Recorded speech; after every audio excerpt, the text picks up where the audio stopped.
നിങ്ങളുടെ ഓർമ്മകളുമായിട്ടാണ് ഏത് ക്ലാസ്സിന് പോയി കഴിഞ്ഞാലും ഇരിക്കുന്നുണ്ടാവുക. അപ്പോ അങ്ങനെ ചെയ്യുമ്പോ തീർച്ചയായിട്ടും ആ കുട്ടിക്കുള്ളിൽ നിങ്ങളൊരു വെളിച്ചം കത്തിച്ചിട്ടാണ് വിടുന്നത്. ഒരു സ്നേഹത്തിന്റെ പ്രകാശം നിങ്ങൾ കത്തിച്ചിട്ടാണ് വിടുന്നത്.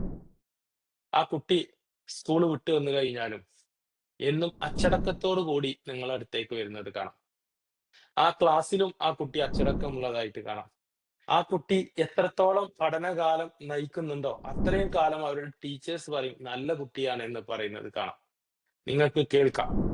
എന്നാൽ നിങ്ങൾ രാവിലെ ആട്ടി ഓടിക്കുന്ന രൂപത്തിൽ ചീത്ത പറഞ്ഞിട്ടാണ് നിങ്ങളുടെ കുഞ്ഞിനെ പറഞ്ഞയക്കുന്നത് എന്നുണ്ടെങ്കിൽ തീർച്ചയായിട്ടും നിങ്ങളുടെ കുട്ടി വഴി തെറ്റാനുള്ള ചാൻസും സാഹചര്യം ഓൾറെഡി അവിടെ ഉണ്ടായിരിക്കും. അതിന് ചാൻസ് എന്ന് പറയുന്നത് വഴി തെറ്റാനുള്ള ചാൻസ് എന്ന് പറയുന്നത് 90% ആണ്. അതുകൊണ്ട് നമ്മൾ എപ്പോഴും കുഞ്ഞുങ്ങളെ വിടുമ്പോൾ കൊടുക്കുന്ന സാധനമാണ് കിസ് എന്ന് പറയുന്നത്. നിങ്ങൾ കല്യാണം കഴിഞ്ഞ് പോരുമ്പോ നിങ്ങളുടെ വിവാഹം കഴിഞ്ഞ് നിങ്ങളുടെ വീട്ടിൽ നിന്ന് പറഞ്ഞയക്കുമ്പോ നിങ്ങളെ വേറൊരാളുടെ കൈ പിടിച്ച് ഏൽപ്പിക്കുമ്പോ ചാടിപ്പോയാലെ കാര്യമില്ല കേട്ടോ പറയുന്നത്. ഓക്കെ.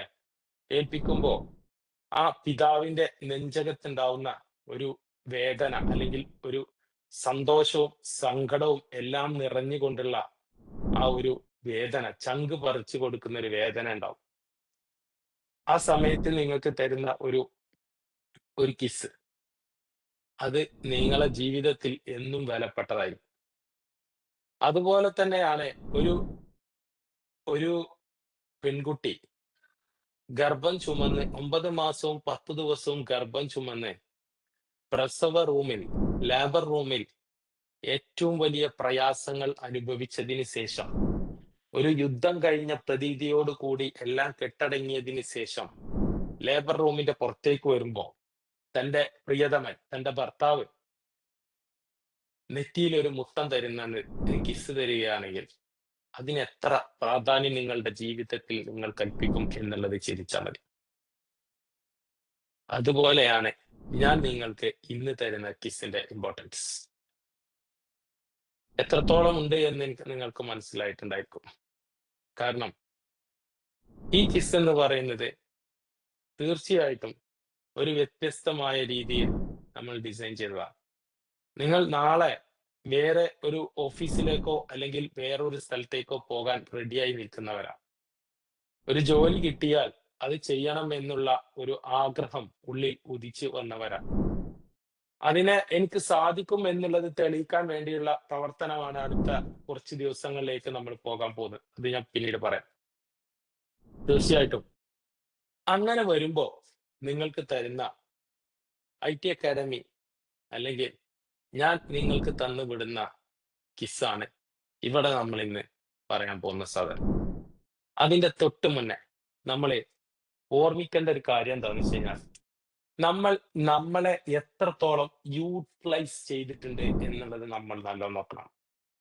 എന്താണ് യൂട്ടിലൈസേഷൻ? പറഞ്ഞു തന്നിട്ടുണ്ടോ? യൂട്ടിലൈസേഷൻ പറഞ്ഞു തന്നിട്ടുണ്ടോ? ഉണ്ടോ? ഉണ്ട് എന്നാണോ ഇല്ല എന്നാണോ? ചുണ്ടനങ്ങാത്തവരാണോ? എന്തടേ? ഇല്ല. ഓക്കെ. എന്താണ് യൂട്ടിലൈസേഷൻ? ഒരാള് ഒരു ചെരുപ്പ് വാങ്ങി അതിനെ മാക്സിമം ഉപയോഗിച്ച് മുതലാക്കുന്നതിനെ നമുക്ക് യൂട്ടിലൈസേഷൻ എന്ന് പറയാം. നമ്മൾ അങ്ങനെ ചെയ്യാറില്ല. നമുക്കതിന് മോഡൽ പോകുമ്പോൾ നമ്മൾ മാറ്റും സ്വാഭാവികമായിട്ടും. അത് നിങ്ങളായിട്ടല്ല, എല്ലാവരും അങ്ങനെയാണ്. അതൊന്നും വേണ്ട. യൂട്ടിലൈസേഷൻ എന്ന് പറയുന്നത് നമ്മളെല്ലാവരും കരിമ്പ് ജ്യൂസ് കുടിച്ചിട്ടുണ്ടാവും. കരിമ്പ് ജ്യൂസ് നമ്മൾ ചെന്നു ആരുമില്ലാത്ത ഒരു കടയിൽ ചെന്നിട്ട് ഒരു കരിമ്പ് ജ്യൂസ് പറയുമ്പോൾ അയാൾ മെഷീൻ സ്റ്റാർട്ട് ചെയ്യുന്നു.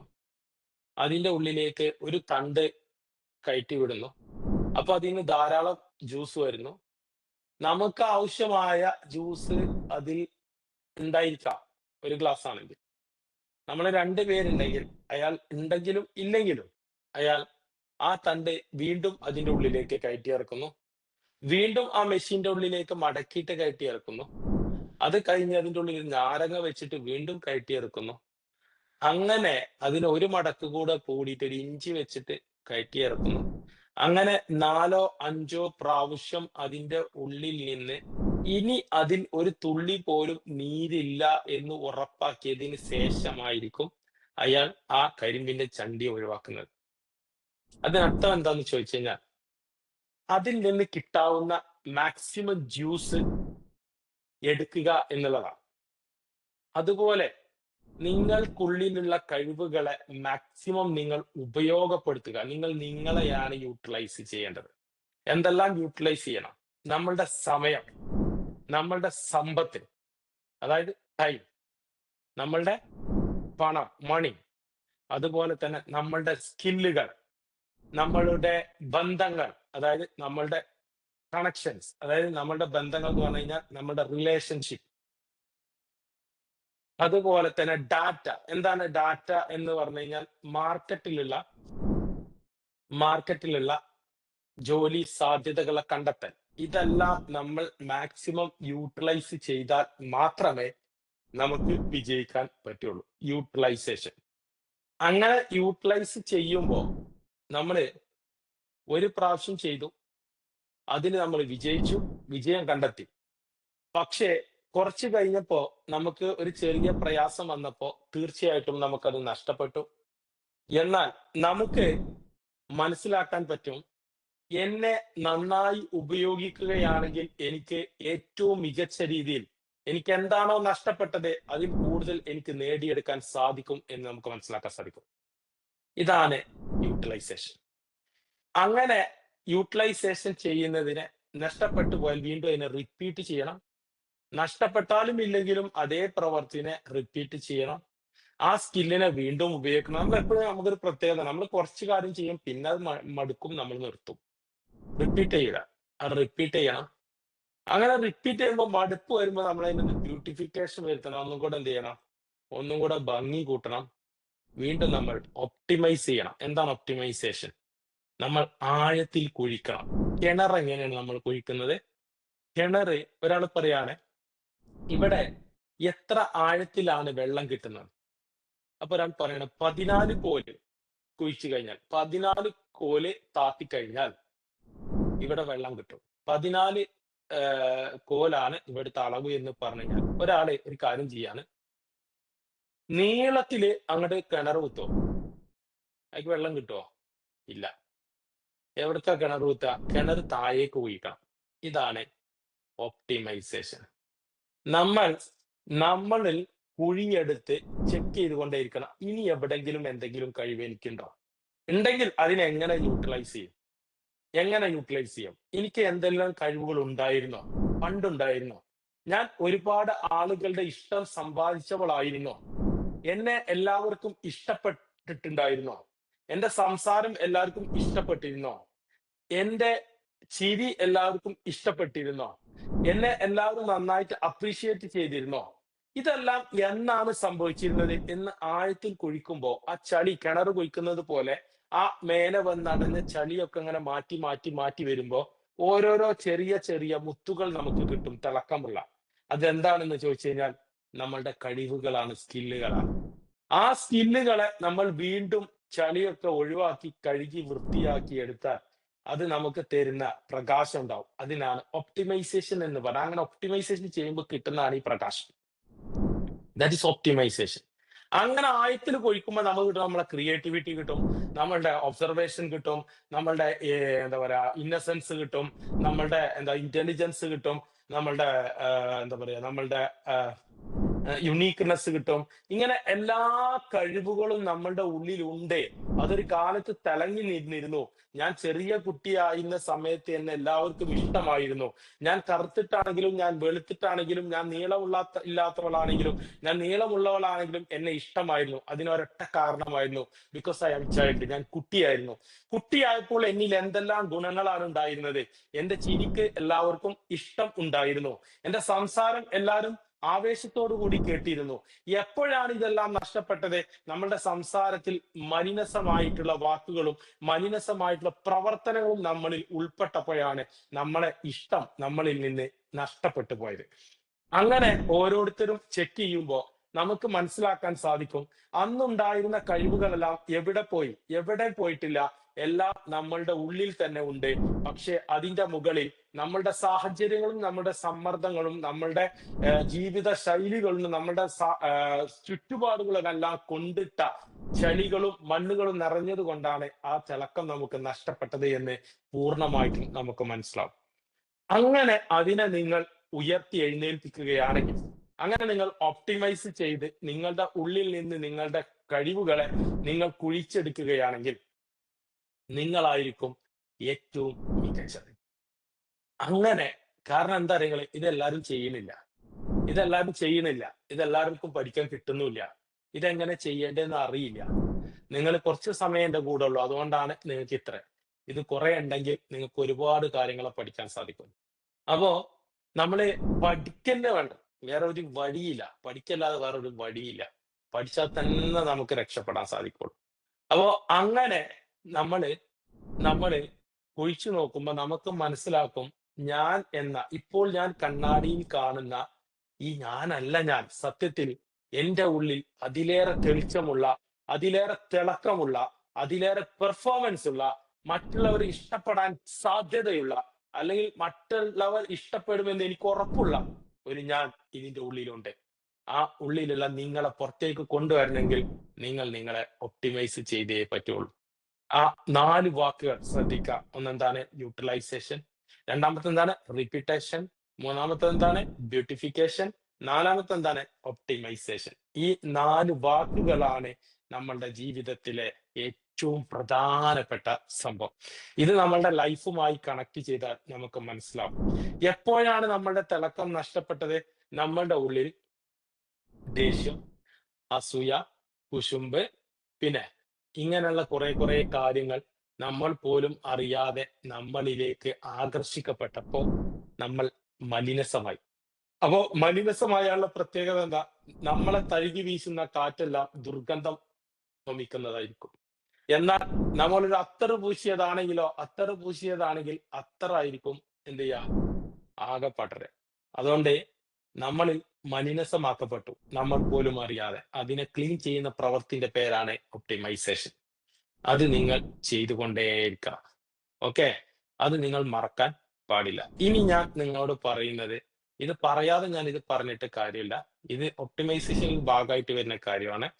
ഇത് ആണ് കിസ് എന്ന് പറയുന്നത്. കിസ് എന്ന് പറയുന്നത് ഒരു പേപ്പറും പെന്നും എടുത്തിട്ട് വരക്കണം. അതിന് നിങ്ങൾ എഴുതണം. ഓക്കെ? എന്താണ്? കിസ്. ഇങ്ങനെ ഒരു ഒരു ടാബിൾ വരയ്ക്കുക. ടാബിൾ വരയ്ക്കുക. K. K for keep doing. എന്താണ്? Keep doing. നമ്മള്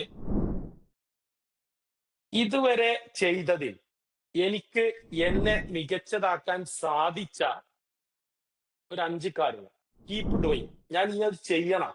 ഞാനത് തുടർന്ന് പോണം എന്നുള്ള 5 കാര്യങ്ങൾ നിങ്ങൾ എഴുതണം. 5 ഏറ്റവും ചുരുങ്ങിയതാണ്. അത് എഴുതാം. ഓക്കെ? അപ്പോ 5 കാര്യങ്ങൾ എഴുതണം. എന്താണ്? Keep doing. ഞാൻ ഇനിയും തുടർന്ന് കൊണ്ടുപോകേണ്ട, ഇപ്പോൾ ചെയ്യുന്ന പ്രവൃത്തിയാണ്.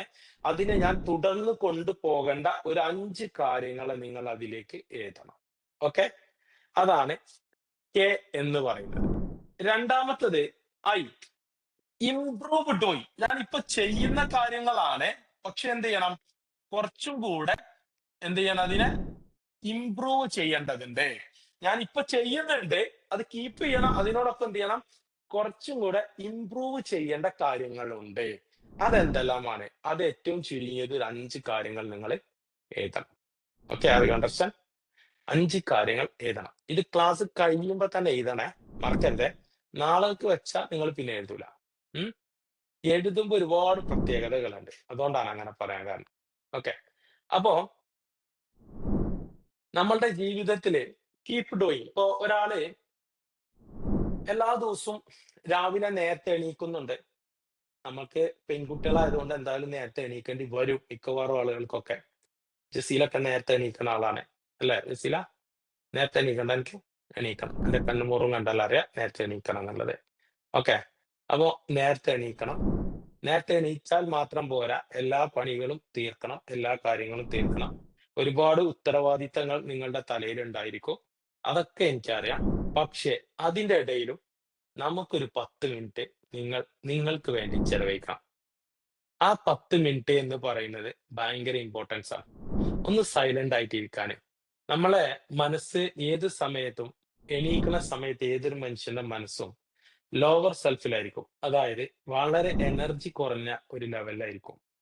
അതിനെ ഹയർ സെൽഫിലേക്ക് എത്തിക്കൽ നമുക്ക് കടമയില്ല. പക്ഷെ അതിന്റെ ന്യൂട്രലൈസേഷൻ നടത്തുക എന്ന് പറയുന്ന ഒരു പരിപാടി ചെറിയൊരു മെഡിറ്റേഷൻ ചെയ്തിട്ട് ഒന്ന് എണീറ്റ് ശ്വാസമൊക്കെ വിട്ട് ഒരു നല്ലൊരു ഒരു ഇതില് പോകാനുള്ള ഒരു 10 മിനിറ്റ് നേരം നമുക്ക് വേണ്ടി ചെലവഴിക്കണം. ഓക്കെ. അത് നിർബന്ധമാണ്. അങ്ങനെ അത് തുടരണം. ചെയ്യുന്നുണ്ടെങ്കിൽ തുടരണം. അത് തുടരുന്നുണ്ടെങ്കിൽ ഒന്നും കൂടെ ഇംപ്രൂവൈസ് ചെയ്യണം.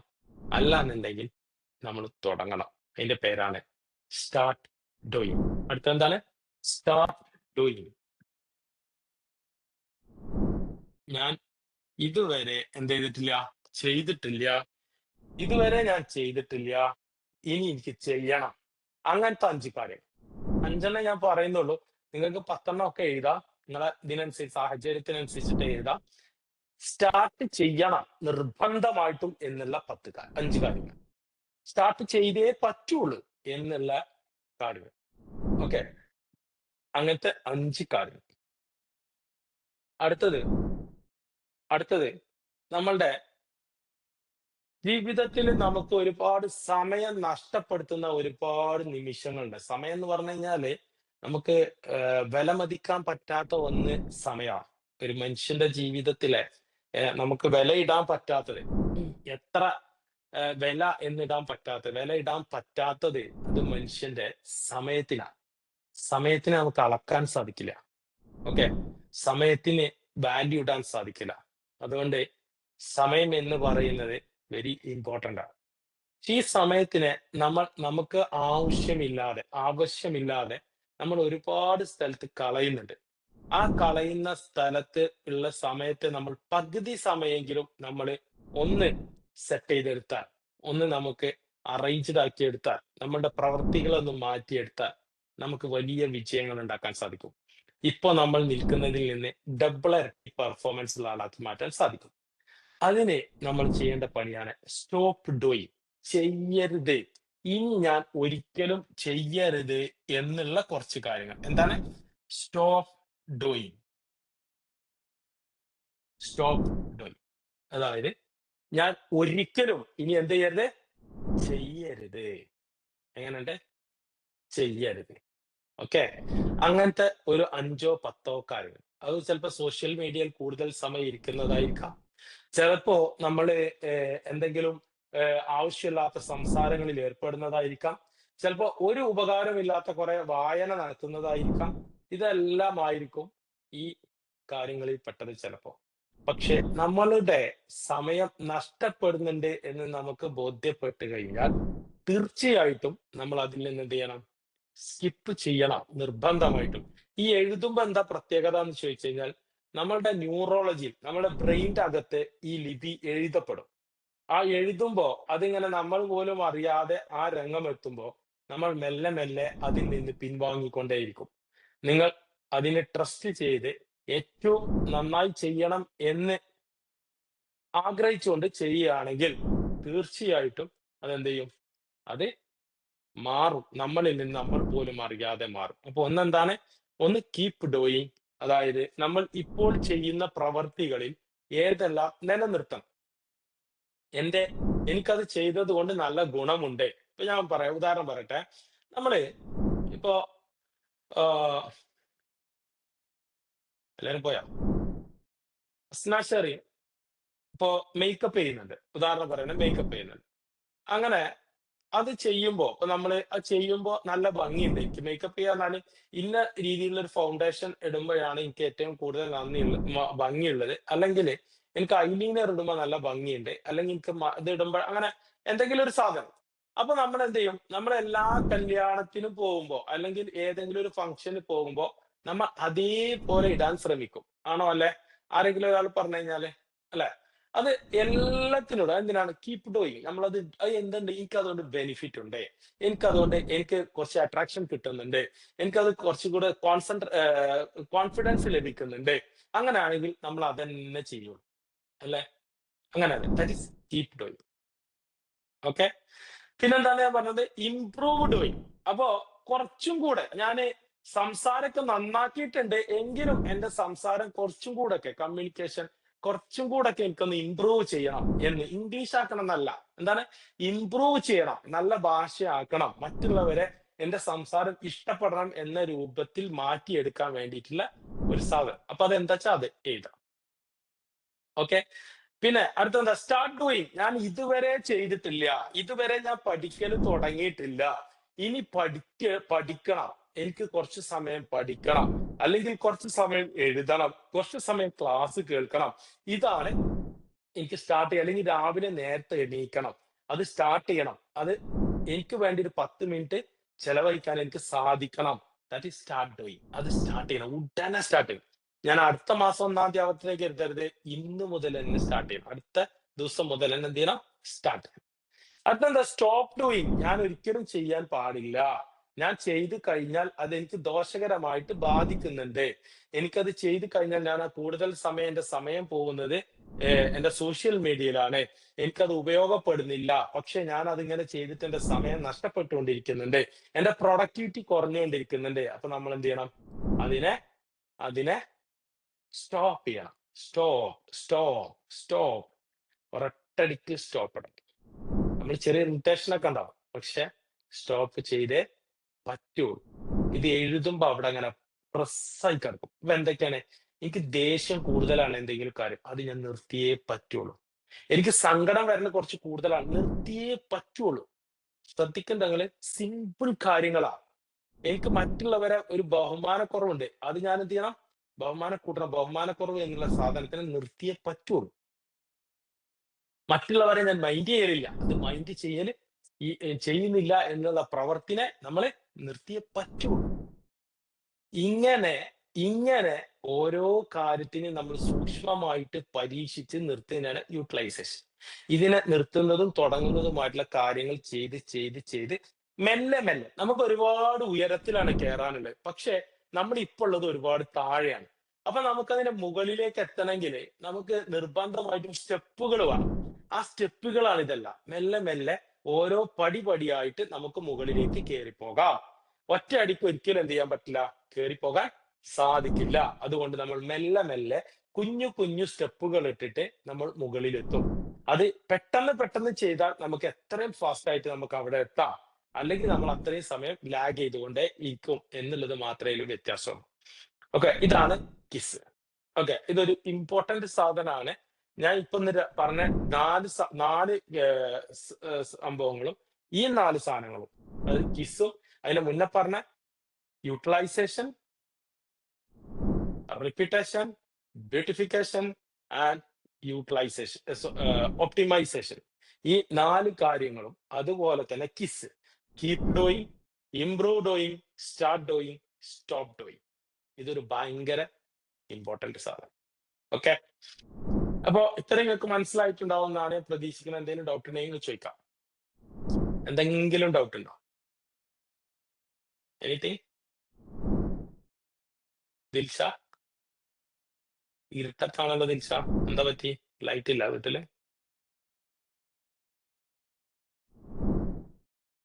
വന്നു. ഓക്കെ. എന്താണ്? പറയൂ. ഒരു മിനിറ്റ്. എന്തെങ്കിലും മനസ്സിലാകാത്തുണ്ടോ? ഇല്ല. ഇല്ലെങ്കിൽ ഇല്ല. ഓക്കെ. അപ്പൊ ഞാൻ അടുത്ത ഭാഗത്ത് പറയൂ. പറഞ്ഞോ. എന്താ പറഞ്ഞു ദിൽഷ? അല്ല, കുട്ടി ഉറങ്ങായതുകൊണ്ടാണ് ലൈറ്റ് ഇടാഞ്ഞത് പറയാം. It's okay. No problem. Okay. അപ്പോ ഞാൻ ജസ്റ്റ് ചോദിച്ചെന്നുള്ളൂ. ഓക്കെ. അപ്പോ നമ്മള് അടുത്തൊരു പാർട്ടിലേക്ക് പോവാണ്. നമ്മള് ഈ ഹോസ്പിറ്റൽ അഡ്മിനിസ്ട്രേഷൻ ആൻഡ് അഡ്മിനിസ്ട്രേഷൻ കോഴ്സുകൾക്ക് നമ്മളൊരു പ്രോജക്റ്റ്, നമ്മുടെ IT അക്കാഡമി സ്പെഷ്യലായിട്ട് ഡിസൈൻ ചെയ്തൊരു പ്രൊജക്റ്റ് എന്ന് പറഞ്ഞൊരു പ്രോഗ്രാം ഉണ്ട്. വളരെ പരീക്ഷണാടിസ്ഥാനത്തിൽ വലിയ വിജയങ്ങൾ ഉണ്ടാക്കി തന്ന ഒരു സാധനമാണ് ഈ പ്രോജക്റ്റ്. എന്തിനാണ് പ്രോജക്റ്റ്? എന്താണ് പ്രോജക്റ്റ്?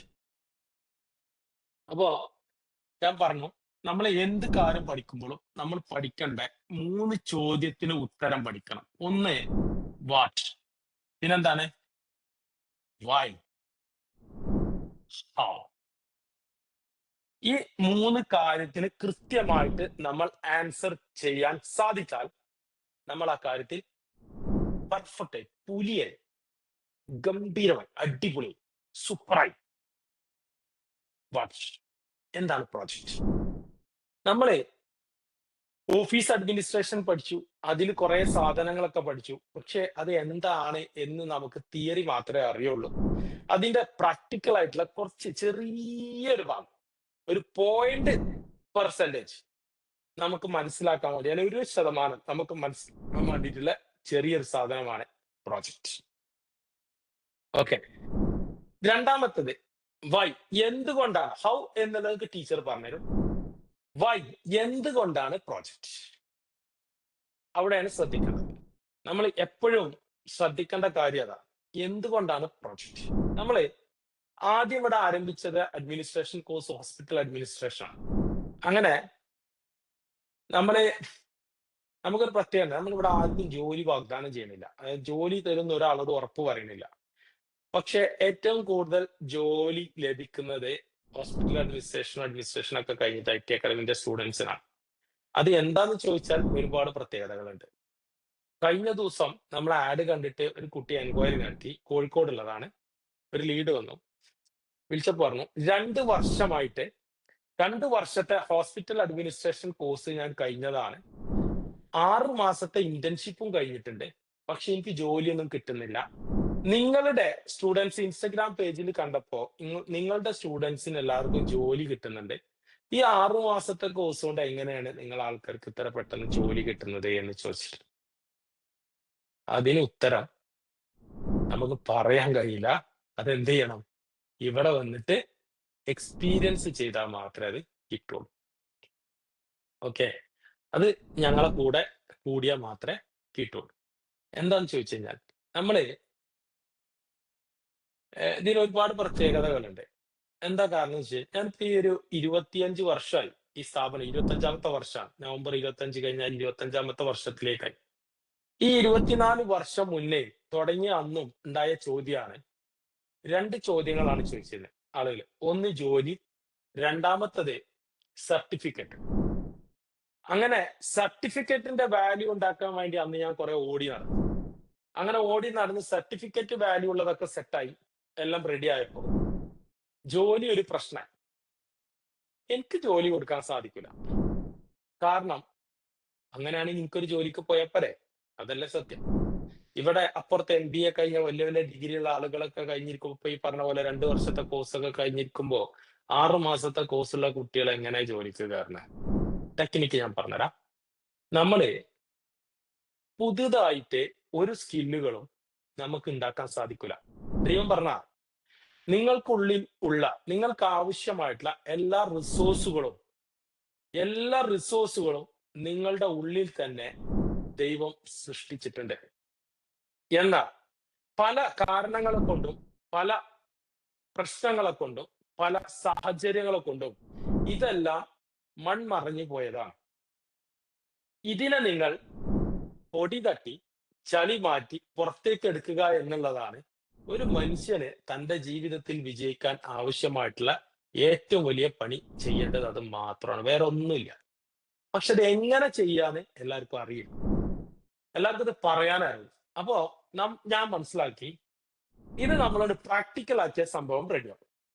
അങ്ങനെ ഇവിടുത്തെ പ്രശ്നങ്ങളെ ഞാൻ പഠിച്ചു. കുട്ടികൾ ജോലി വേക്കൻസി ഉണ്ട്, പക്ഷെ എന്ത് ചെയ്യണില്ല, അവരതിന് പോകാൻ തയ്യാറല്ല. വേക്കൻസി ഉണ്ട്, ഇന്റർവ്യൂ അറ്റൻഡ് ചെയ്യാൻ തയ്യാറല്ല. എന്നിട്ട് കിട്ടുന്നില്ല എന്ന് വിളിച്ചു പറയും. നിങ്ങൾ ആലോചിച്ച് നോക്കി. അപ്പോ ഞാന് എന്ത് ചെയ്യും? ഇതിങ്ങനെ ആലോചിച്ചപ്പോ എനിക്കൊരു കാര്യം ബോധ്യായി. നമ്മളുടെ PTC കുട്ടികളൊക്കെ നമ്മള് 20 ദിവസത്തെ ഒരു കൊല്ലത്തെ കോഴ്സും 20 ദിവസത്തെ ടീച്ചിങ് പ്രാക്ടീസും കൊടുക്കുന്നുണ്ട്. ആ ടീച്ചിങ് പ്രാക്ടീസിൽ അവർക്ക് വലിയൊരു ട്രാൻസ്ഫോർമേഷൻ നടക്കുന്നുണ്ടെന്ന് എനിക്ക് മനസ്സിലായി. രണ്ടാമത്തെ ഒരു കാര്യം, ഞാനിവിടെ കൗൺസിലിംഗ് സൈക്കോളജിന്റെ കോഴ്സ് നടത്തിയപ്പോൾ ഒരു ടീച്ചറുമായിട്ട് ടൈപ്പ് ആയിരുന്നു. അങ്ങനെ ടീച്ചർ പറഞ്ഞു, നമുക്ക് ഒരു ഇഗ്നോ യൂണിവേഴ്സിറ്റിന്റെ MSc സൈക്കോളജിന്റെ പ്രൊജക്ട് ഉണ്ടാക്കി കൊടുക്കുന്ന പ്രോഗ്രാം ഉണ്ട്. അപ്പൊ അതിന് 5000 രൂപ ഒരു കുട്ടീൻ്റെ നിന്ന് കിട്ടും. സാറിന് ഞാൻ പകുതി തരാം, പകുതി എനിക്കും തന്നാൽ മതി, അത് വലിയ പണിയൊന്നുമില്ല, കുറെ കുട്ടികളെ കിട്ടും എന്ന് പറഞ്ഞു. അപ്പൊ ഞാൻ പറഞ്ഞു, ടീച്ചറെ എനിക്കത് വേണ്ട. കാരണം ടീച്ചർ അത് ഇതുവരെ വാങ്ങിക്കൊണ്ടിരുന്നതല്ലേ, ടീച്ചർ വാങ്ങിച്ചോ, എനിക്ക് വേണ്ട. നമുക്ക് കോഴ്സ് ചെയ്യുമ്പോൾ കോഴ്സിലുള്ള കാര്യങ്ങൾ ചെയ്യാം എന്ന് പറഞ്ഞു. അപ്പൊ ടീച്ചറിനോട് ചോദിച്ചു, ഒരു ദിവസം എനിക്ക് നിങ്ങളെ ഹാൾ ഒന്ന് വിട്ടുതരുമോ, ക്ലാസ് റൂം? എനിക്ക് കുറച്ച് കുട്ടികളെ ഈ കാര്യങ്ങൾ സബ്മിറ്റ് ചെയ്യാണ്ടായിരുന്നു. ഓക്കെ ആണ്. അങ്ങനെ ഒരു ഞായറാഴ്ച ഞാൻ തുറന്നു കൊടുത്തു. താഴെ ഇരുന്ന് എന്റെ ക്യാമറയിൽ ഞാൻ ഇതിങ്ങനെ വാച്ച് ചെയ്തു. അതെല്ലാം കഴിഞ്ഞ് പോയിട്ട് കുട്ടികളൊക്കെ പോയി, എല്ലാവരും പോയി. കുറച്ച് ആൾക്കാരൊക്കെ വന്നു, അവരൊക്കെ പോയി. ടീച്ചറോട് ഞാൻ ചോദിച്ചു, ടീച്ചറെ എനിക്ക് ഈ ക്ലാസ് എടുക്കാൻ നല്ലൊരാളെ കിട്ടാനുണ്ടോ? അപ്പൊ ടീച്ചർ പറഞ്ഞു, ഒരുപാട് കുട്ടികളുണ്ട്, പക്ഷെ സാറേ ആർക്കും ധൈര്യമില്ല. പിന്നെ കൗൺസിലിങ്ങിന് ഇരിക്കാൻ പറ്റിയ കുട്ടികളുണ്ടോ? സാറേ ആർക്കും ധൈര്യമില്ല, എന്താണെന്ന് അറിയില്ല. പഠിക്കാനൊക്കെ മിടുക്കന്മാരാണ്, മാർക്കൊക്കെ നല്ലോണുണ്ട്, പക്ഷെ അവർക്ക് ധൈര്യമില്ല. ഓക്കെ, ഇതിനെന്താ നിങ്ങൾക്ക് മനസ്സിലായത്? ഇഗ്നോ യൂണിവേഴ്സിറ്റി പ്രോഗ്രാം നടത്തുന്നത് ഡിസ്റ്റൻസ് ആയിട്ടാണ്. അപ്പോ ഈ കൗൺസിലിംഗ് എന്ന് പറയുന്ന കോഴ്സ് അത് എന്താണ്? MSc സൈക്കോളജിയാണ്. ഈ MSc സൈക്കോളജി കഴിഞ്ഞ ആൾക്കാർക്ക് മാത്രമേ ബോർഡ് വെച്ചിട്ട് സൈക്കോളജിസ്റ്റ് എന്ന് പറഞ്ഞിട്ട് ബോർഡ് വെക്കാൻ പറ്റുള്ളൂ. BSc സൈക്കോളജി കഴിഞ്ഞിട്ട് കാര്യമില്ല, BS സൈക്കോളജി കഴിഞ്ഞിട്ടൊന്നും കാര്യമില്ല. അയാൾ എന്ത് ചെയ്യണം? MSc തന്നെ കഴിയണം, PG തന്നെ കഴിയണം. അങ്ങനെ കഴിയുന്ന ഒരു കുട്ടിക്ക് ഇഗ്നോ യൂണിവേഴ്സിറ്റിക്ക് ഇവിടെയുള്ള ആളുകളൊന്നും വന്നു നോക്കാൻ സാധിക്കില്ല. അപ്പോ യൂണിവേഴ്സിറ്റി കൊടുത്ത ഒരു കാര്യമാണ് ഒരു പ്രോജക്റ്റ്. 1 മാസക്കാലം ഒരു സൈക്കാട്രി ഡോക്ടറെ അടുത്ത് പ്രാക്ടീസ് ചെയ്യണം കൂടെ, എന്നിട്ട് അയാളെ സൈനും വാങ്ങിയിട്ട് തരാം. അത് ഇവിടെ 2 ദിവസം കൊണ്ട് എന്ത് ചെയ്യും? എല്ലാം ബൈൻഡ് ചെയ്ത് ബുക്കൊക്കെ സെറ്റാക്കി ഒരു സൈക്കാട്രി ഡോക്ടർക്ക് 500 രൂപയും കൊടുത്തിട്ട് അത് സൈൻ ചെയ്യിച്ചിട്ട് വാങ്ങും. പിന്നെ എങ്ങനെ അവർക്ക് കൗൺസിലിംഗ് നടത്താൻ ധൈര്യം ഉണ്ടാവുക? എങ്ങനെ അവർക്ക് ക്ലാസ് നടത്താൻ ധൈര്യം ഉണ്ടാവുക? കാരണം എന്താണോ പ്രാക്ടിക്കൽ ചെയ്യേണ്ടത് അവർ ചെയ്തിട്ടില്ല എന്ന് എനിക്ക് മനസ്സിലായപ്പോ എനിക്ക് മനസ്സിലായി, ഇതിൽ എനിക്കൊരു ഇൻസൈറ്റ് ഉണ്ട്. ഈ പ്രോജക്റ്റ് എന്ന് പറഞ്ഞ പ്രോഗ്രാം ആരും കൊണ്ടുവരാത്താണ്. ഈ പ്രോജക്റ്റ് എന്ന പ്രോഗ്രാം ലൈവായിട്ട് കുട്ടികൾ ചെയ്യുന്ന രൂപത്തിൽ ഞാൻ ഇതിനെ പ്ലാൻ ചെയ്താൽ എങ്ങനെ ഉണ്ടാവും? എന്നിട്ട് എന്റെ കുട്ടികൾക്ക് ഞാനിത് കൊടുക്കട്ടെ. അങ്ങനെ ഞാൻ ആദ്യം ഒരു സാമ്പിൾ വെടിക്കെട്ട് എന്നുള്ള നിലയ്ക്ക് ഞാനത് ഓൺലൈനിലുള്ള എന്റെ ഹോസ്പിറ്റൽ അഡ്മിനിസ്ട്രേഷന്റെ കുറച്ച് കുട്ടികൾക്ക് കൊടുത്തു. അന്ന് കൊടുത്തപ്പോ എനിക്ക് വിളിങ്ങനെ വരിക രാത്രി, ചീത്ത ചീത്ത, ഭയങ്കര ചീത്ത. ഈ ചില ഹസ്ബൻഡുമാരുണ്ടാവും, ചില ആണുങ്ങളുണ്ടാവും, മൊണ്ണാക്കന്മാരുണ്ടാവും, മൊണ്ണന്മാര് പറയാം. നമുക്ക് എന്താ വെച്ചാല് പെണ്ണുങ്ങൾ എന്താ പറഞ്ഞ വെച്ചാൽ അതെന്നെ കേൾക്കണ കുറച്ച് ആൾക്കാരുണ്ടാവും. എന്താണ് അതിന്റെ സത്യം എന്നൊന്നും അന്വേഷിക്കാതെ, എന്താ കാര്യം എന്നൊന്നും അന്വേഷിക്കാതെ എന്റെ പെണ്ണുങ്ങളെ പറഞ്ഞാ പിന്നെ, എന്റെ ഭാര്യ പറഞ്ഞാ പിന്നെ എനിക്ക് എല്ലാം ആയി എന്ന് തീരുമാനിക്കണ കുറച്ച് ആൾക്കാരുണ്ടാവും. നിങ്ങളെ ഭർത്താക്കന്മാർ അങ്ങനെ ഉണ്ട് നല്ല ഞാൻ പറഞ്ഞത് കേട്ടോ. അപ്പോ ഇവര് ഈ നമുക്കൊരു പ്രത്യേകത ഉണ്ട്. നമ്മളെന്താ വെച്ചാല് എങ്ങനെങ്കിലും കൈ നനയാതെ മീൻ പിടിക്കാൻ പറ്റുകയാണെങ്കിൽ അത്രയും സുഖം എന്ന് കരുതിയാണ് നമ്മൾ നിൽക്കുന്നത്. അപ്പൊ എന്ത് ചെയ്യും? ഇവര് വിളിച്ചാൽ, നിങ്ങൾ കോഴ്സിന് ചേർന്നപ്പോ പ്രൊജക്ട് ഒന്നും പറഞ്ഞിട്ടില്ലേനല്ലോ, പിന്നെ എന്താ അങ്ങനെ പ്രൊജക്ട്? ഇനി അവർക്ക് വീട്ടിൽ പോകാൻ കഴിയോ? ചെറിയ കുട്ടിയല്ലേ, അവിടെ പോയിട്ട് ചെയ്യാൻ കഴിയോ? ഒരു ചെറിയ കുട്ടിയല്ലേ, അങ്ങനല്ല ഇങ്ങനല്ല എന്നൊക്കെ പറയും. അപ്പൊ ഞാൻ അവരോട് പറഞ്ഞു, ഒരു നോമ്പിനാണ്, ഞാൻ അവരോട് പറഞ്ഞു, നിങ്ങൾ വിഷമിക്കണ്ട, നിങ്ങൾ ചെയ്യണ്ട, കൈയാണെങ്കിൽ മാത്രം ചെയ്താൽ മതി. കഴിയുന്ന ആൾക്കാർക്ക് മാത്രം ചെയ്യണം. കാരണം ഞാനിത് അപ്ലിക്കേഷൻ ഒന്നും കൊടുത്തില്ല, എന്റെ സർട്ടിഫിക്കേഷൻ ബോർഡ് അപ്ലിക്കേഷൻ ഒന്നും കൊടുത്തിട്ടില്ല പ്രൊജക്ട് നടത്തുന്നുണ്ട് എന്നുള്ള. അങ്ങനെ കൊടുത്ത് അപ്രൂവൽ വാങ്ങുന്നത് എനിക്ക് പ്രൊജക്ട് നടത്തൽ നിർബന്ധമാണ്. അപ്പൊ അപ്രൂവൽ വാങ്ങേണ്ടി ടെസ്റ്റ് ഡോസ് അടിച്ചതാണ്. അങ്ങനെ ഞാൻ അത് ചെയ്തു. അപ്പൊ കുറെ ആൾക്കാർ ചെയ്തില്ല, പക്ഷെ ചെയ്ത കുട്ടികളിലൊക്കെ ഭയങ്കര റിസൾട്ട് ഉണ്ടാക്കി. അപ്പൊ പിന്നെ ചെയ്ത ആൾക്കാർക്ക് എന്ത് ചെയ്തു? ചെയ്യാത്ത ആൾക്കാർക്ക് ഭയങ്കര സങ്കടമായി. അങ്ങനെ വന്നപ്പോ ഇത് ഞാൻ അടുത്ത ഓഫ്ലൈനിൽ കൊടുത്തു. അങ്ങനെ സെറ്റാക്കി കൊടുത്തതിന് ശേഷം ഞാൻ ഇതിന് അപ്രൂവൽ എടുത്ത് ചെയ്ത് കഴിഞ്ഞപ്പോ എന്റെ കുട്ടികളെല്ലാം ജോലിക്ക് കയറി. അയ്യോ എന്താ പെർഫോമൻസ്, അടിപൊളി പെർഫോമൻസ്. എവിടുന്ന് റിജക്ഷൻ കിട്ടിയാൽ ഒരു പ്രശ്നമല്ല. ഒരു ജോലി കിട്ടി, അടുത്ത ജോലി ആ ജോലി പോയി അടുത്ത ജോലി കണ്ടെത്താൻ ഒരു പ്രശ്നമല്ല. അവരങ്ങോട്ട് പ്രാപ്തരാക്കി വിട്ടു. അതുകൊണ്ട് ജീവിതത്തിലും തന്റെ പ്രൊഫഷനിലും എന്ത് പ്രതിസന്ധി ഉണ്ടായാലും തരണം ചെയ്യാനുള്ള ഒരുപാട് ചോദ്യങ്ങൾക്കുള്ള ഉത്തരം നിങ്ങൾക്ക് ഈ പ്രൊജക്ട് കഴിയുമ്പോൾ കിട്ടും. ഇതാണ് പ്രൊജക്ട്. ഇതാണ് ഐ ടി അക്കാഡമിയുടെ പ്രോജക്റ്റ്. അപ്പൊ എന്താണ്, ഒരു ജോലി അന്വേഷിച്ചു പോകാൻ നമുക്ക് മടിയുണ്ടാവില്ല. ഒരാളോട് സംസാരിക്കാൻ നമുക്ക് മടിയുണ്ടാവില്ല. ഫോൺ ചെയ്ത് അവസരം ഉണ്ടോ എന്ന് ചോദിക്കാൻ മടിയുണ്ടാവില്ല. ഇനി അവര് പറയാൻ പറ്റൂല എന്ന് പറഞ്ഞാൽ ഓക്കെ കുഴപ്പമില്ല, അടുത്ത സ്ഥലത്ത് പോകാം എന്നുള്ള കോൺഫിഡൻസ് ഉണ്ടാവും. ഇതെല്ലാം ഉണ്ടാവുമ്പോ നിങ്ങൾ വിജയിക്കും, മറ്റുള്ളവർ അവിടെ നിൽക്കും. നിങ്ങൾ ഈ ഫീഡ്ബാക്ക് പറയുന്ന കുട്ടികളുടെ യാഥാർത്ഥ്യമാണ്. നമ്മളെ ഇതിലൊക്കെ ഉള്ള യാഥാർത്ഥ്യം. നമ്മൾ സ്ക്രിപ്റ്റ് എന്ന് പറയിപ്പിക്കുന്നതല്ല അവരെ കൊണ്ട്. അവര് പ്രത്യേകിച്ചും നമ്മൾ ആ കോൺവെക്കേഷനിലൊക്കെ പറഞ്ഞ കുട്ടികൾ പറയുന്നത് ഈ പ്രോജക്ട് സബ്മിറ്റ് ചെയ്യുമ്പോൾ നമ്മളിവിടെ ഒരു പ്രോഗ്രാം നടത്തും. അതൊക്കെ ചെയ്യുന്നത് സബ്മിഷൻ, അതായത് ഓഫ്ലൈനിന്റെ കുട്ടികൾക്ക്. ഓൺലൈനിന്റെ കുട്ടികൾക്ക് ഓൺലൈനായിട്ട് നടത്തും, മറ്റവർക്ക് ഓഫ്ലൈനായിട്ട് നടത്തും. അപ്പൊ പറയുന്നത് യാഥാർത്ഥ്യമാണ്. എന്താ കാരണം, നിങ്ങൾ അങ്ങോട്ട് മേക്ക് ചെയ്തെടുക്കുക എന്നുള്ളതാണ് നമ്മൾ ചെയ്യുന്ന പണി. ഇതൊരു സൈക്കോളജിക്കൽ മെത്തേഡാണ്. അതുകൊണ്ടാണ് നമ്മൾ ഈ പ്രോജക്റ്റ് കൊണ്ടുവരാൻ സാധനം. നിങ്ങൾ എത്രത്തോളം ഇതിനെ ആത്മാർത്ഥമായിട്ട് എടുക്കുന്നോ, എത്രത്തോളം നിങ്ങൾക്ക് വേണ്ടി, എനിക്ക് വേണ്ടിയിട്ടല്ല, എന്റെ സ്ഥാപനത്തിന് വേണ്ടിയിട്ടല്ല, നിങ്ങൾക്ക് വേണ്ടിയിട്ട് എത്രത്തോളം ഇതിനെ നിങ്ങൾ എന്തൂസിയാസ്റ്റിക് ആയിട്ട് ആത്മാർത്ഥമായിട്ട് ട്രസ്റ്റ് ബിൽഡ് ചെയ്തിട്ട് എടുക്കുന്നുണ്ടോ, അത്രയും നിങ്ങൾക്ക് ഇതിന്റെ റിസൾട്ട് കിട്ടും.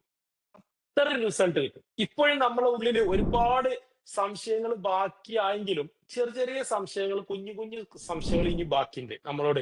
എനിക്കൊക്കെ ജോലി കിട്ടുമോ, ഞാനൊക്കെ പോയാൽ ആരെങ്കിലും എന്നെ അംഗീകരിക്കോ, ഞാനിപ്പോ എങ്ങനെ എനിക്ക് പോകാൻ കഴിയുമോ, ഇതൊക്കെയുള്ള ചെറിയ ചെറിയ ചോദ്യങ്ങൾ നമ്മളെ ഉള്ളിൽ ഇപ്പോഴും ഉണ്ട്. ആ ചോദ്യങ്ങൾക്കുള്ള ഫൈനൽ ആൻസർ ആണ് ആ കിട്ടാൻ പോകുന്നത്. അതാണ് കിട്ടാൻ പോകുന്നത്. ഇനി ഇതൊക്കെ കഴിഞ്ഞാലും നിങ്ങൾ ചെയ്യേണ്ട പ്രവൃത്തി, ഈ കോഴ്സൊക്കെ കഴിഞ്ഞു പോയാലും നമ്മളെ ലൈഫ് ട്രാൻസ്ഫോർമേഷൻ ക്ലബ്ബ് എന്ന് പറഞ്ഞിട്ടുള്ള ഒരു ക്ലാസ് നടക്കുന്നുണ്ട് ഇവിടെ. നിങ്ങൾക്ക് ആർക്കെങ്കിലും അറിയോന്ന് എനിക്കറിയില്ല, നിങ്ങൾ ആരെങ്കിലും അതിൽ ഉണ്ടോന്ന് എനിക്കറിയില്ല. എല്ലാ വെള്ളിയാഴ്ചയും 8 മണിക്ക് രാത്രി 9 മണി വരെ ഒരു ക്ലാസ് നടക്കുന്നുണ്ട്. അതൊരു വലിയ യാത്രയാണ്. നിങ്ങൾക്ക് ഒരു പൈസയും ചെലവില്ല. ഇപ്പോ കുറച്ച് കഴിഞ്ഞാൽ ഫീസ് ഉണ്ടാവും, ഇപ്പൊ അതിനൊരു പൈസയും ചെലവില്ല. അതിൽ കയറണം. അതിൽ കയറിയിട്ട് വെബെക്സിൽ കയറിയിട്ട് നിങ്ങൾ ക്ലാസ് കേൾക്കണം. അപ്പൊ എന്താ വെച്ചാൽ നമുക്ക് ഈ മൊബൈലൊക്കെ കുറെ നേരം യൂസ് ചെയ്താല് അതിന്റെ ചാർജ് ഇങ്ങനെ ഇറങ്ങിപ്പോലെ, അതിന്റെ ബാറ്ററി ഇങ്ങനെ ഓരോരോ പെർസെന്റേജ് കുറയുന്ന പോലെ ഈ ടച്ച് വിടുമ്പോ നമ്മൾ ഇത് ഇങ്ങനെ കുറഞ്ഞു പോകും. ഓക്കെ, അങ്ങനെ കുറഞ്ഞു പോകുമ്പോ ഒന്ന് പോളിഷ് ചെയ്യാൻ, ഒന്ന് റീചാർജ് ചെയ്യാൻ ഏറ്റവും നല്ലതാണ് എന്ത് ഈ ക്ലാസ്. അതുകൊണ്ട് ഇതൊക്കെ കുട്ടികൾ പറഞ്ഞതിന്റെ അടിസ്ഥാനത്തിലുള്ളതാണ്. നമുക്ക് ഒരുപാട് പ്രയാസമുണ്ട് എടുക്കാൻ. പക്ഷെ കുട്ടികൾ പറഞ്ഞതിന്റെ അടിസ്ഥാനത്തിൽ നമ്മൾ ഇതൊക്കെ റിസൾട്ട് നോക്കിയിട്ട് എടുക്കുന്നതാണ്. നമ്മളുടെ കുട്ടികൾ എല്ലാ കാലത്തും വിജയിച്ചുകൊണ്ടിരിക്കണം. മറ്റുള്ളവരിൽ നിന്ന് വ്യത്യസ്തരായിക്കൊണ്ട് ജീവിക്കാൻ പറ്റണം. ഏറ്റവും നല്ല റിസൾട്ട് ഉണ്ടാക്കാൻ പറ്റണം. ഏറ്റവും നല്ല സ്വഭാവമുള്ള ഗുണമുള്ള ആളുകളായിരിക്കണം. ഏത് പ്രതിസന്ധികളെയും തരണം ചെയ്യാൻ അവർക്ക് സാധിക്കണം. എന്തെങ്കിലും പ്രതിസന്ധികൾ ഉണ്ടെങ്കിൽ അവർക്കത് തരണം ചെയ്യാനുള്ള സൊല്യൂഷൻ കണ്ടെത്താൻ പഠിക്കണം. ഇതൊക്കെ ചെയ്യുന്ന പരിപാടിയാണ് നമ്മൾ ചെയ്യുന്നത്. മറ്റേത് എന്താ പറയുക, ഞാനിപ്പോ നിങ്ങളൊരു ജോലിക്ക് ആക്കി തന്നു എത്തിക്കും, ജോലിയൊക്കെ വരും, ഇവിടുന്ന് എല്ലാ സഹായം ചെയ്തു തരും. പക്ഷെ ജോലിക്ക് ഞാൻ ആക്കി തരുന്ന ആദ്യം തന്നെ പറഞ്ഞു കഴിഞ്ഞാൽ നിങ്ങളുടെ മൈൻഡും നിങ്ങളുടെ ബ്രെയിനും അവിടെ ഷട്ട് ഡൗൺ ആയി കിടക്കും. കാരണം എന്താ, നിങ്ങൾ ആ ഭാരം ഞങ്ങളെ ഏൽപ്പിച്ചു, ജോലി പോലും തരുമല്ലോ, പിന്നെന്താ പേടിക്കാൻ. ഞാൻ പറഞ്ഞ മനസ്സിലായോ? പിന്നെ നിങ്ങൾ എന്ത് പറഞ്ഞാലും അടച്ച പാത്രത്തിക്ക് എന്തെങ്കിലും ഒഴിക്കാൻ പറ്റുമോ? ഇല്ലല്ലോ. അതേപോലെയാണ്, നിങ്ങൾക്ക് എന്ത് പറഞ്ഞാലും നിങ്ങൾ എന്ത് ചെയ്യില്ല, നിങ്ങൾ അതിനെ അപ്പൊ നിങ്ങളെ ഉള്ളിൽ നിന്ന് ഇങ്ങനെ പറയും, അപ്പൊ എന്താ, അതൊന്നും ക്ലാസ് ഒന്നും പോയില്ല, എനിക്ക് കുഴപ്പമില്ല, അതിപ്പോ പ്രശ്നമാക്കണ്ട, ജോലിയൊക്കെ ഒരു സെറ്റാക്കി തരും. അപ്പൊ നിങ്ങൾ റെഡി ആവില്ല. അപ്പൊ നിങ്ങൾ റെഡി ആവാതെ ഇരിക്കുമ്പോ നിങ്ങൾ നല്ല പാന്റും കുപ്പായൊക്കെ ഇട്ട് നടന്നിട്ടൊന്നും കാര്യമില്ല. നിങ്ങളെ ഉള്ളിലുള്ള പ്രവർത്തനത്തിനാണ് ഏറ്റവും വലിയ ഇമ്പോർട്ടൻസ്. അതായത് ഒരു മനുഷ്യന്റെ 80% കാര്യങ്ങൾ 80-20 പ്രിൻസിപ്പിൾ എന്ന് പറഞ്ഞ സാധനമുണ്ട്. 80-20 പ്രിൻസിപ്പിൾ. അതായത് നിങ്ങളുടെ പെർഫോമൻസിന്റെ 80% നിങ്ങൾക്ക് ഉണ്ടാവേണ്ടത് നിങ്ങളുടെ ഉള്ളിൽ നിന്നാണ്. 20% മാത്രമേ നമ്മളുടെ ബാഹ്യ രൂപങ്ങൾക്കുള്ളൂ. അതുകൊണ്ടാണ് നിങ്ങൾ പ്രധാനപ്പെട്ട അല്ലെങ്കിൽ പ്രശസ്തി നേടിയ പ്രഗത്ഭരായിട്ടുള്ള പ്രതിഭാശാലികളായിട്ടുള്ള ആളുകളൊക്കെ നോക്കിയാൽ അവർക്കൊന്നും ഭംഗിയില്ലായിരുന്നു, അവർക്കൊന്നും ബോഡി ഫിറ്റ്നസ് ഇല്ലായിരുന്നു, അവരൊന്നും ഹൈറ്റോ വെയിറ്റോ ഒന്നും പ്രശ്നമല്ലായിരുന്നു. അവര് ജാതിയോ മതോ പ്രശ്നമല്ലായിരുന്നു. അവർക്ക് പണമോ പണമില്ലായ്മയോ പ്രശ്നമല്ലായിരുന്നു. ഇതൊന്നും പ്രശ്നമില്ലാത്ത ആളുകളായിരുന്നു. അവർ ഉയർന്നതിന്റെ കാരണം എന്താന്ന് ചോദിച്ചു കഴിഞ്ഞാൽ അവരുടെ പെർഫോമൻസ് മുഴുവൻ വന്നിരുന്നത് അവരുടെ 80% അവരുടെ ഉള്ളിൽ നിന്നായിരുന്നു. ആ 80% ആണ് ഒരു മനുഷ്യൻ എന്ത് ചെയ്യുക ഏറ്റവും മികച്ചതാക്കുക. ഏറ്റവും മികച്ചത് നമ്മുടെ ഉള്ളിൽ നിന്ന് വരുന്ന അതാണ്. നിങ്ങൾ ആലോചിച്ച് നോക്കി, നല്ല കാണാനൊന്നും ഭംഗിയൊക്കെ കുറവ്, പക്ഷെ നല്ല സ്വഭാവമാണ്. എന്തൊരു ഇഷ്ടകരം നമ്മളെ, ഇല്ലേ? നിങ്ങൾ പറഞ്ഞേരി, എല്ലാവർക്കും നമ്മളെ ഇഷ്ടകരം. എന്താ നമ്മളെ കുട്ടിയായപ്പോ ഇഷ്ടം ഉണ്ടായില്ലേ? നമുക്ക് നല്ലൊരു സ്വഭാവമായിരുന്നു, കുട്ടിത്തണ്ട്, നമുക്ക് നിഷ്കളങ്കത ഉണ്ടായിരുന്നു. അന്ന് നമ്മൾ മൈനസമായിട്ടില്ലായിരുന്നു.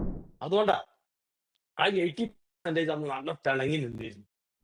അതുകൊണ്ടാ ആ 80%നെ ഉണർത്തിയെടുക്കുക എന്നുള്ളത് മാത്രമാണ് ഇതിനുള്ള വഴി. അതിന് നമുക്ക് ചെയ്യാൻ പറ്റുന്ന മാർഗങ്ങൾ ഇത് ഒരുപാട് സംഭവങ്ങളുണ്ട്, ഒരുപാട് തെറാപ്പികളുണ്ട്, ഒരുപാട് മൈൻഡ് ക്ലിയർ ചെയ്യുന്ന സംഭവങ്ങളുണ്ട്. ഇതൊക്കെ നമ്മൾ ഇങ്ങനെ കൊടുത്ത് വരുന്ന ഒരു അറ്റത്തുനിന്ന് തുടങ്ങിയിട്ടുണ്ട്. ലൈഫ് ട്രാൻസ്ഫോർമേഷൻ ക്ലബ്ബ് 4 ക്ലാസ്സോ ആയി ഗ്രൂപ്പിൽ കൂടിയാൽ നിങ്ങൾക്ക് അതിന്റെ ആപ്പിൽ നിങ്ങളെ ആഡ് ചെയ്ത് തരും. ആഡ് ചെയ്ത് കഴിഞ്ഞാൽ നിങ്ങൾക്ക് പഴയ ക്ലാസ്സുകൾ കിട്ടും. കേട്ടിട്ട് നിങ്ങൾക്ക് ഇങ്ങനെ മെല്ലെ റിക്കവർ ചെയ്ത് കൊണ്ടുവരാൻ പറ്റും. ഒരു കൊല്ലം കഴിയുമ്പോ ഇപ്പൊ കാണുന്ന നിങ്ങളാവൂല അന്നുണ്ടാവുക പെർഫോമൻസ് ലെവലിൽ. കാണാന് ഓട്ടോമാറ്റിക്കലി അതിനനുസരിച്ചിട്ടുള്ള മാറ്റങ്ങൾ വരും. പക്ഷേ നിങ്ങൾക്ക് അത്രയും പെർഫോമൻസ് ലെവല് കൂടിയിട്ടുണ്ടാവും. നിങ്ങൾ എന്ത് പ്രതിസന്ധി വന്നാലും തരണം ചെയ്യാനുള്ള കപ്പാസിറ്റി എങ്ങനെ? നിങ്ങളുടെ വിത്തൗട്ട് വിൽ പവർ. നിങ്ങളുടെ വിൽ പവർ സ്ട്രെസ്സും പിന്നെ ദേഷ്യവും ഒക്കെ പാടെ വെച്ചിട്ട് ചെയ്തിരിക്കും. അങ്ങനെ അല്ലാതെ സെൽഫ് പവർ കൊണ്ട് നിങ്ങളുടെ ഉള്ളിൽ നിന്ന് നിങ്ങൾ പോലും അറിയാതൊരു ശക്തി വന്നുകൊണ്ട് നിങ്ങൾ ആ കാര്യത്തിനെ സോൾവ് ചെയ്യാൻ പറ്റുന്ന ആളുകളായി മാറിയിട്ടുണ്ടായിരിക്കും.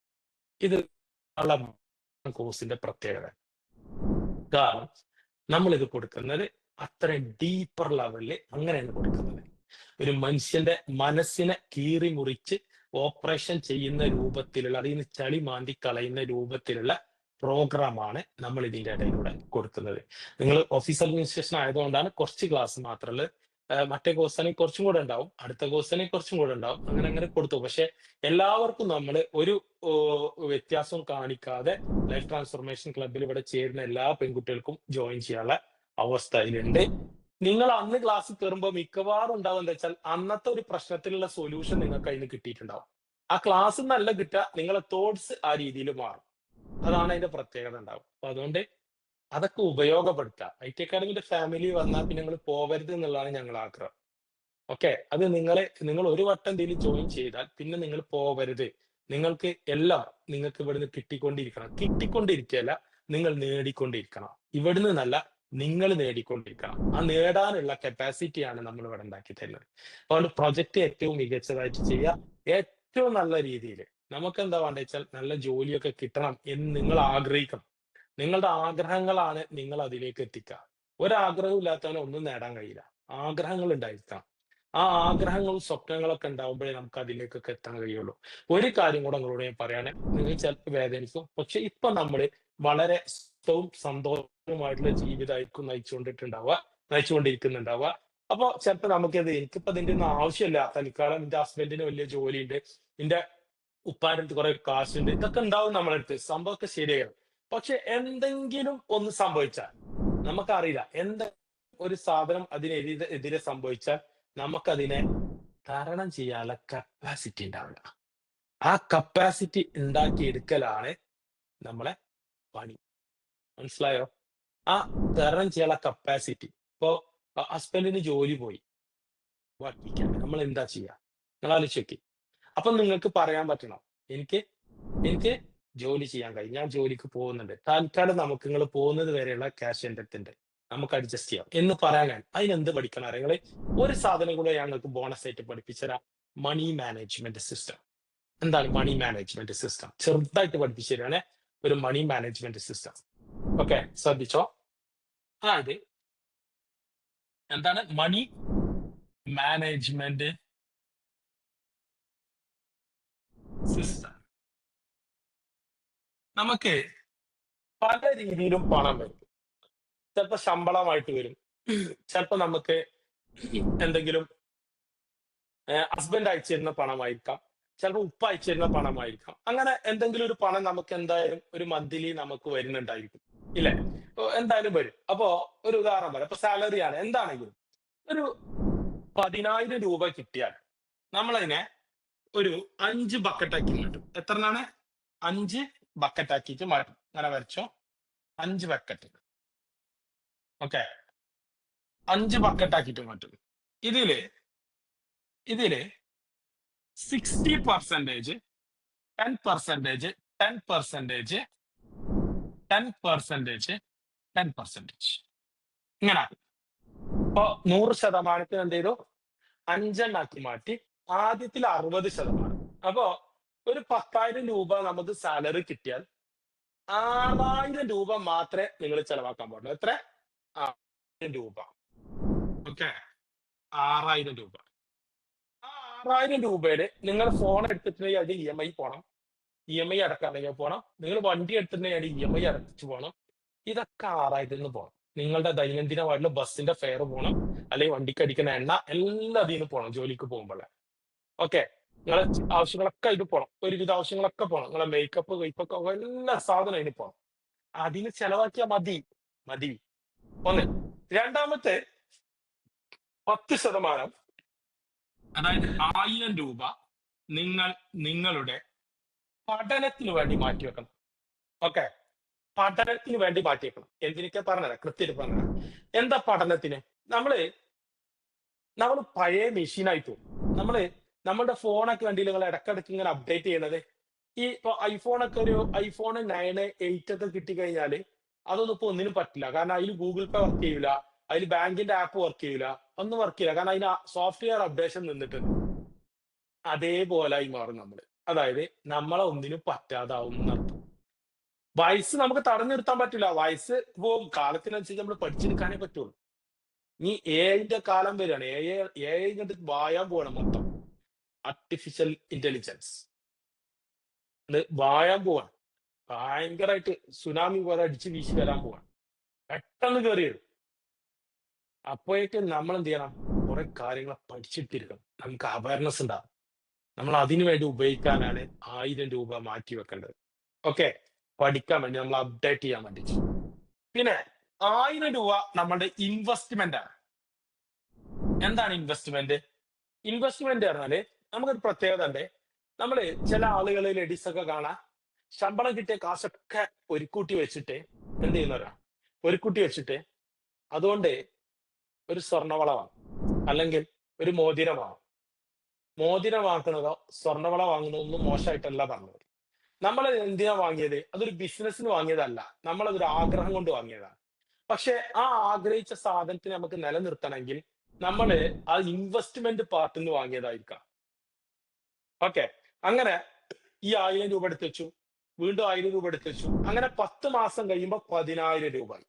ആ 10,000 രൂപയ്ക്ക് കിട്ടുന്ന സാധനമാണ് നിങ്ങൾ വാങ്ങുന്നത് എന്നുണ്ടെങ്കിൽ നിങ്ങൾക്കത് നാളെ വിൽക്കേണ്ടതായിട്ടുള്ള ഒരു ആവശ്യം വരില്ല. ഓക്കെ. മനസ്സിലായോ? കാരണം എന്താ? ബാക്കിയുള്ള കാര്യങ്ങളൊക്കെ ചെലവാക്കാനുള്ള പൈസ അവിടുന്ന് മാറ്റിയതിന് ശേഷമാണ് ഈ പൈസ എടുത്തത്. അതുകൊണ്ട് മാറ്റുന്നത്. അടുത്ത 1,000 രൂപ നിങ്ങളുടെ ക്രിട്ടിക്കൽ ഫണ്ടാണ്. ഈ ക്രിട്ടിക്കൽ ഫണ്ട് എന്ന് പറഞ്ഞാൽ എന്താണ്? ക്രിട്ടിക്കൽ ഫണ്ട് എന്ന് പറഞ്ഞു കഴിഞ്ഞാല് നമ്മള് നമ്മള് ഇപ്പൊ ഉദാഹരണമായിട്ട് ജോലി കിട്ടിയിട്ട് ശമ്പളം ഒരു 10,000 രൂപ ശമ്പളം കിട്ടി. അങ്ങനെ 10 മാസം ജോലിക്ക് പോയി. അങ്ങനെ ഇതേപോലെയാണ് മണി മാനേജ്മെന്റ് ചെയ്തത്. അപ്പോ പിന്നെ നമുക്ക് ജോലിക്ക് കുറച്ചു കാലത്തിന് പോകാൻ സാധിച്ചില്ല. കാരണം നമുക്ക് എന്തെങ്കിലും അസുഖം വന്നു. 2 3 മാസം അസുഖം വന്നു. അപ്പൊ ശമ്പളം ഉണ്ടാവില്ല. അങ്ങനെ വരുമ്പോ നമ്മൾ എന്ത് ചെയ്യണം? മറ്റുള്ളവരോട് വീണ്ടും കൈ നീട്ടേണ്ട അവസ്ഥ വരാതിരിക്കാൻ വേണ്ടിയിട്ട് നമ്മൾ മാറ്റിവെക്കുന്ന ഫണ്ടിന്റെ പേരാണ് ഡിസാസ്റ്റർ ഫണ്ട്, അല്ലെങ്കിൽ ക്രിട്ടിക്കൽ ഫണ്ട്. എന്തെങ്കിലും ഒരു പ്രോബ്ലം വന്നു കഴിഞ്ഞാൽ നമുക്ക് എടുക്കാൻ വേണ്ടിയിട്ടുള്ള പൈസയാണ് അതിന് തൊടാൻ പാടില്ല. അതെടുത്തിട്ട് വള വാങ്ങാനും ചെരുപ്പ് വാങ്ങാനും നിൽക്കാൻ പാടില്ല. എന്ത് ചെയ്യണം? തൊടാൻ പാടില്ല. ഇനി ഉള്ള ഒരു 1,000 രൂപ 10%, ദാറ്റ്സ് ഫോർ അവർ എന്റർടൈൻമെന്റ്. അതായത് നമ്മളുടെ ടൂറ്, അതേപോലെ തന്നെ നമ്മൾക്ക് എന്തെങ്കിലുമൊക്കെ ഒരു എന്റർടൈൻമെന്റ്. ഇപ്പൊ നമുക്ക് ഒരു ഷവർമ തിന്നാൻ തോന്നി, ഒരു ജ്യൂസ് കടയിൽ പോയിട്ട് ജ്യൂസ് കുടിക്കാൻ തോന്നി, അതിനൊക്കെ വേണ്ടി എന്റർടൈൻമെന്റിന് വേണ്ടിയിട്ട് ഒരു 1000 രൂപ മാറ്റിയേക്കണം. ഇനി ആ മാസം എന്റർടൈൻമെന്റിനും സമയം കിട്ടിയില്ല, ടൂറിനൊന്നും സമയം കിട്ടിയില്ല, 1000 രൂപ ബാക്കിയായാൽ ആ 1000 രൂപ ഉണ്ടല്ലോ അടുത്ത മാസം ചെലവാക്കാൻ കരുതരുത്. ആ 1000 രൂപ നേരെ ഇൻവെസ്റ്റ്മെന്റ് കൊണ്ടുവരണം. നേരെ ഇൻവെസ്റ്റ്മെന്റ് കൊണ്ടുവരണം. അനക്കാൻ പാടില്ല അതെ. ഓക്കെ. പഠിക്കാൻ ആ മാസം ഒന്നിനും ചേർന്നിട്ടില്ലെങ്കിൽ അത് വേഗം എന്ത് ചെയ്യണം? മാറ്റി വെക്കണം. നാളെ ഏതെങ്കിലും ഒരു കോഴ്സ് 5 6 മാസം കഴിഞ്ഞിട്ട് ചേരാൻ നിൽക്കുമ്പോ അതിനൊരു 5000 രൂപ 10,000 രൂപ ഫീസ് അടക്കണം എന്ന് പറഞ്ഞു കഴിഞ്ഞാൽ അത് അടക്കാൻ കാശ് നമ്മുടെ അടുത്ത് ഉണ്ടായിരിക്കണം. അല്ലെങ്കിൽ എന്താ അതിനൊക്കെയുള്ള കുഴപ്പം നിങ്ങൾക്കറിയോ?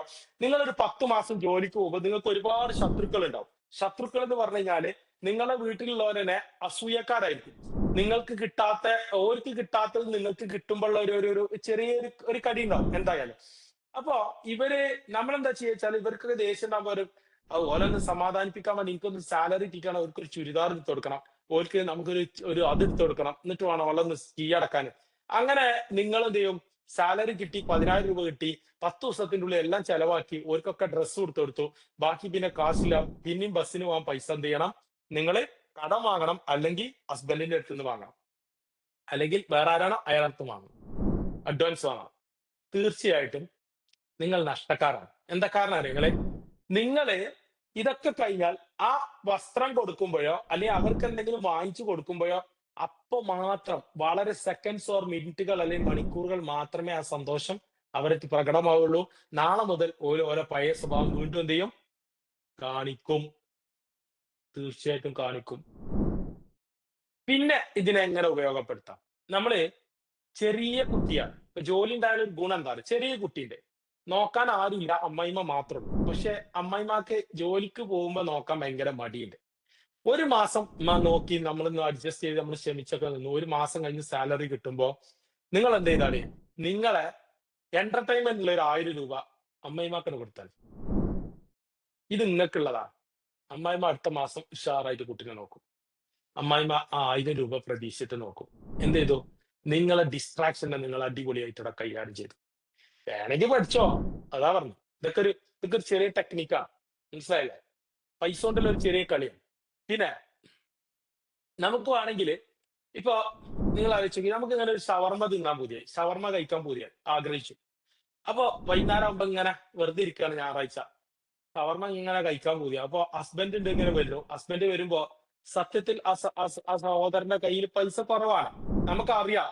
പക്ഷെ പറയാനും മടിയുണ്ട്. പക്ഷെ നമ്മൾ വേറെ ആരോടാ പറയാ? വേറെ ആരോടും പറയാൻ പറ്റില്ല. അപ്പൊ നമ്മൾ പറയും, നിങ്ങളൊരു ഷവർമ്മ കൊണ്ടുവരും ഒന്ന് നമുക്ക്. അപ്പൊ അവിടെ വേറെയും 2 3 ആൾക്കാർ വീട്ടിലുണ്ട്. അപ്പൊ എല്ലാവർക്കും കൂടെ കൊണ്ടുവരുമ്പോ എന്ത് ചെയ്യണം? ഒരു 10 500 രൂപ ആ പാവത്തിന്റെ കയ്യിൽ കുറച്ച് പൈസയേ ഉള്ളൂ, കരുതിക്കോ. അപ്പൊ അയാൾ എന്താ പറയാ നിങ്ങളോട് അറിയാം? ഷവർമ്മ ഷവർമ്മ തിന്നിട്ട് മലപ്പുറത്ത് 2 ആൾക്കാർ മരിച്ചുക്കണം ഇന്നലെ.